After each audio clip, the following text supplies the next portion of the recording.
नोएडा और मैं आपसे मुखातिब हूं अफ़ हिंदुस्तानी। बारातों में, शादियों में, बारात घरों में, बैंकेट हॉल में अब आप शस्त्र और अस्त्र नहीं ले जा सकते। दरअसल जिस तरह से हर्ष फायरिंग के मामले लगातार देखे जा रहे थे, उसको देखते हुए पुलिस कमिश्नर लक्ष्मी सिंह ने एक निर्देश जारी कर दिया गया है और तमाम बारात घरों, बैंकेट हॉलों, मैरिज हॉलों के मालिकों को एक नोटिस दे दिया गया है कि अगर आपके परिसर में कोई भी अस्त्र और शस्त्र लेकर आता है हर्ष फायरिंग के लिए या फिर किसी और उद्देश्य से, तो आप तुरंत पुलिस को इसकी इत्तला देंगे ताकि किसी भी अनहोनी को रोका जा सके। क्योंकि पिछले दिनों में ग्रेटर नोएडा या फिर जिला गौतम बुद्ध नगर की अगर हम बात करें तो यहां पर हर्ष फायरिंग के मामले काफी सामने आए थे, जिनको देखते हुए लक्ष्मी सिंह ने यह फैसला लिया है। साथ ही साथ अब यह भी उनसे कहा गया है कि अगर आपके बैंकेट हॉल या फिर बारात घर में शादी होती है तो आप ट्रैफिक को अच्छे तरीके से मैनेज करेंगे। सीसीटीवी फुटेज का वहां पर होना अनिवार्य है। साथ ही साथ फायर ब्रिगेड का एनओसी भी आपके पास में होना चाहिए। और यह भी बता दिया गया है कि डीजे और फिर जो साउंड सिस्टम है वो मानकों के अनुरूप काम करेंगे, यानी जो मानक तय कर दिए गए हैं उन्हीं के साथ में वो काम करेंगे, उसके इर्द गिर्द जाकर काम नहीं करेंगे। लेकिन बड़ी बात तो यह है कि जो निर्देश दिए गए हैं कि किसी भी तरह के हथियार का, अस्त्र शस्त्र का बारात घर, बैंकेट हॉल में लाना बिल्कुल मना कर दिया गया है और इस पर कार्रवाई की जाएगी। कड़े निर्देश लक्ष्मी सिंह द्वारा दिए गए हैं। क्या कुछ कहना है इस मामले पर डीसीपी शक्ति मोहन अवस्थी का, आइए जान लेते हैं। शादी और अन्य समारोह कराने वाले व्यावसायिक प्रतिष्ठान जैसे बैंक्वेट हॉल, कम्युनिटी सेंटर इत्यादि को नोटिस तामील किया गया है। यह नोटिस आपराधिक घटनाओं को रोकने के लिए दिए गए हैं। इन नोटिस को उन सभी बैंक्वेट हॉल या कम्युनिटी सेंटर के संचालकों या स्वामियों को दिया गया है। इस नोटिस के मुख्य बिंदु कुछ इस प्रकार हैं। सबसे पहले तो किसी भी तरह के शस्त्र को लेकर किसी भी व्यक्ति का आना प्रतिबंधित रहेगा।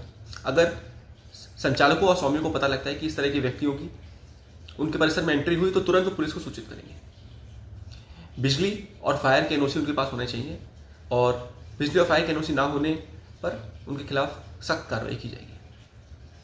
ट्रैफिक और सीसीटीवी का कवरेज लगातार होना चाहिए और ट्रैफिक के लिए पर्याप्त सुविधाएं की जानी चाहिए। सीसीटीवी का बैकअप रहना चाहिए। इसके अलावा डीजे और साउंड रिलेटेड मानकों का जो उच्चतम न्यायालय द्वारा जो मानक निर्धारित किए गए हैं उसका अनुपालन करना चाहिए। इस तरह के बिंदु नोटिस में तामील किए गए हैं जिनका अनुपालन पुलिस द्वारा सुनिश्चित कराएं। सुन तो लिया होगा आपने कि किस तरह से बात अब सामने आई है कि कोई भी अस्त्र और शस्त्र अब बारात घरों में नहीं जाएगा। दरअसल पिछले 2 हादसों ने जिला गौतम बुद्ध नगर पे ये चर्चा पैदा कर दी थी कि आखिर हर्ष फायरिंग में और कितने शिकार होंगे या फिर हर्ष फायरिंग की वजह से आखिर कितने और ऐसे हादसे के होंगे, जिसको देखते हुए अब एक बड़ा निर्देश जो है वो जारी कर दिया गया है और इस निर्देश को सख्ती से पालन करने के लिए भी कहा गया है।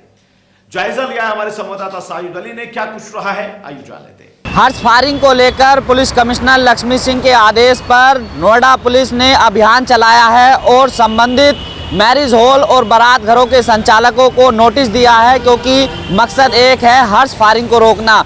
नोएडा और ग्रेटर नोएडा में 2 हादसे हुए और इस दौरान ग्रेटर नोएडा में 2 लोगों को हर्ष फायरिंग में गोली लग गई तो वहीं नोएडा में एक मासूम बच्चे की मौत हो गई, जिसके बाद अब बारात घर और मैरिज हॉलों के संचालकों को नोटिस दिया गया है और बताया गया है कि लाइसेंस शस्त्र हो या बिना लाइसेंस का किसी भी तरह से बारात घर में लेकर अब प्रवेश नहीं हो सकता। अगर कोई प्रवेश करने की कोशिश करता है तो संचालकों को संबंधित नज़दीकी पुलिस स्टेशन को सूचना देनी होगी। पुलिस मौके पर पहुंचेगी और पुलिस कड़ी कार्रवाई करेगी। पुलिस कमिश्नर लक्ष्मी सिंह के निर्देश पर डीसीपी नोएडा क्राइम शक्ति मोहन अवस्थी ने बताया कि हम आने वाले समय को देखते हुए इस तरह के अभियान चला रहे हैं। रात भर पुलिस ने जाकर अलग अलग बारात घरों पर जाकर बातचीत की है और नोटिस दिए हैं। इस मौके पर नोएडा और ग्रेटर नोएडा के सीनियर आला अधिकारी मौजूद रहे हैं। तो अब ध्यान रखना होगा, अगर आप भी शस्त्र लेकर बारात में जा रहे हैं तो मैरिज हॉल में आपको अब एंट्री नहीं मिलेगी।